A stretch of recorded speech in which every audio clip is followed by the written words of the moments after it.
No, no, we cannot go there. We have to always exempt capitalism from the story. This is capitalism at its most irrational. Friend of mine, but also professor of economics emeritus, University of Massachusetts, Amherst, visiting professor at New School University in New York. Also, new book coming out, The Sickness is the System, When Capitalism Fails to Save Us from Pandemics or Itself. He has several other books which are bestsellers. Please welcome Richard Wolff. Thank you very much, Lee. I'm really glad to be here. The Baltimore bridge collapse. I'm here in Baltimore. At first glance, you'd say that has nothing to do with capitalism, but you look a little deeper and you find out that these bridges were built for container ships that were tiny in the 1970s. They were built to withstand them. And now the container ships are 25 times that size. They're the size of the Empire State Building, is like 50 times the size of the average ship. And these bridges have not been updated in any way. Then on top of that, you have the boat that lost power.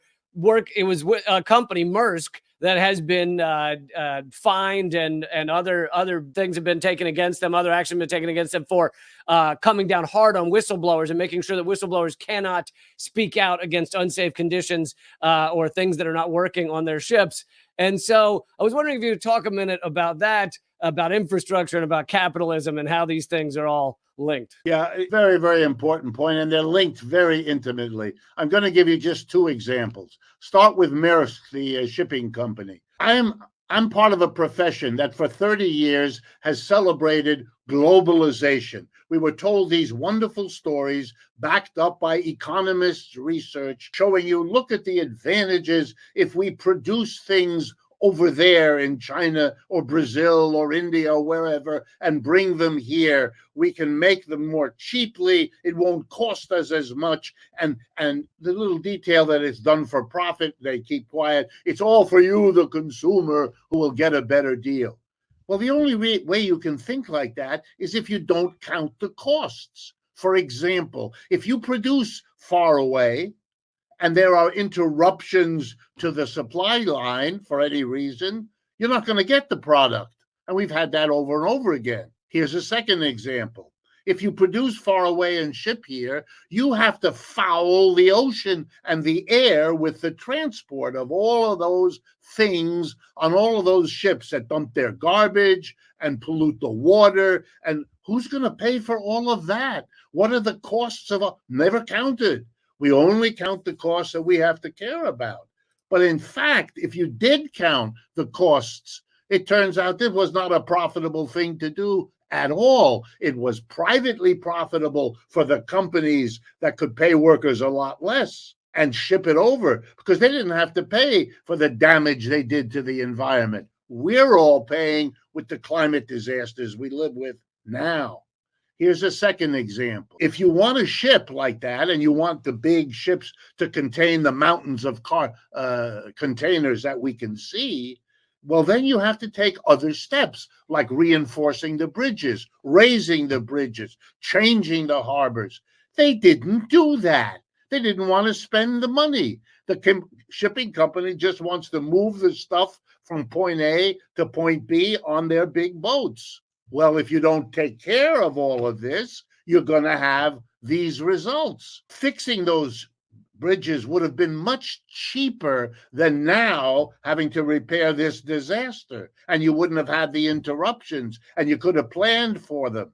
This is capitalism at its most irrational. And now finally, the political part of it.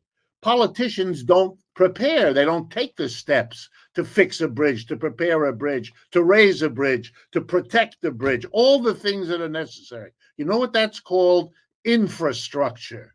Now, why is it that we neglect our infrastructure? Even the U.S. government right now admits that tens of thousands of bridges in America are not in adequate condition. They're unsafe right now as we're speaking. Why is that? And the answer is our politicians know that the name of the game in politics is this. You raise money from the rich, corporations and so on, to put the money together to run a political campaign in which you tell public relations nonsense to the mass of people, hoping to get them to vote for you. And the way we discuss politics is, how can you cut my taxes? That's the Republican mantra, which half the Democrats fall for. Well, the problem of a politician is I can't do all the things that the people and the businesses want me to do if they don't give me the taxes. But they vote me out and don't give me money if I raise their taxes. How do I solve this problem? There are two ways, and this is economics. One, which we know they do, is to borrow. That way you don't have to tax people and you got the money to spend. And you just run up the government's debt until we have today's position where we're about to spend more in the next couple of years paying off debt than we give to the Defense Department for the American military, which is no small reality. But here's the even worse part of it. What you can hide if you're a politician is deferred maintenance. You can't stop the schools from running and you can't stop the roads from running.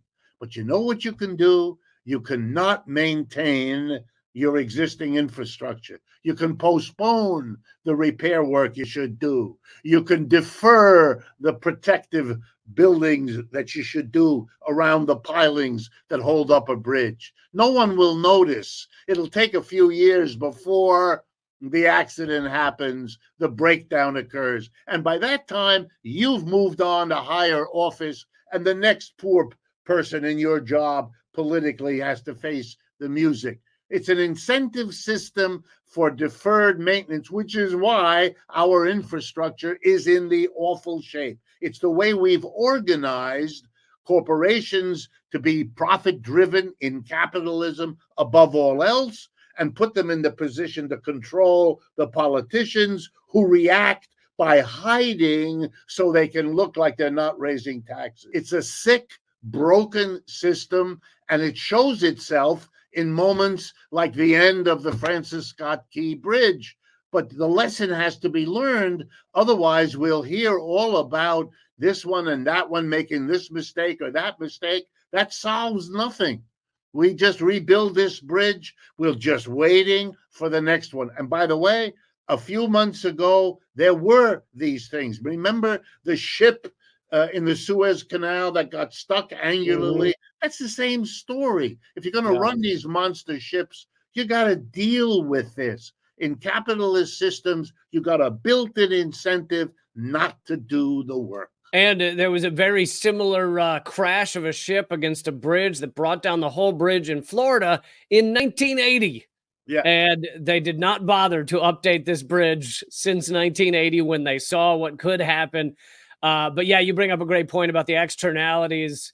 There's no money in it. There's no profit in it to rebuild, reprotect these bridges for modern times. And it's similar to the externalities of a McDonald's hamburger. They pay a few cents, but they don't pay for the environmental damage done from billions of cows being farmed across America. Yeah. There's the fouling of the water and all the medical bills of the people who lived in the water and drank the water that was foul.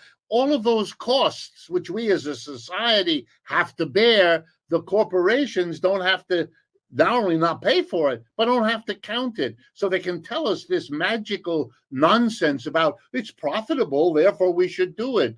No, jackass, it's profitable for you, but for the society as a whole, it's a losing proposition and we shouldn't do it. No, we cannot go there. We have to always exempt capitalism from the story. That's what the major media in this country do. How to sanitize each and every disaster as it unfolds so no one should see a link between that unfolding disaster and the economic system we live in. It's amazing that they've gotten away with it as long as they have.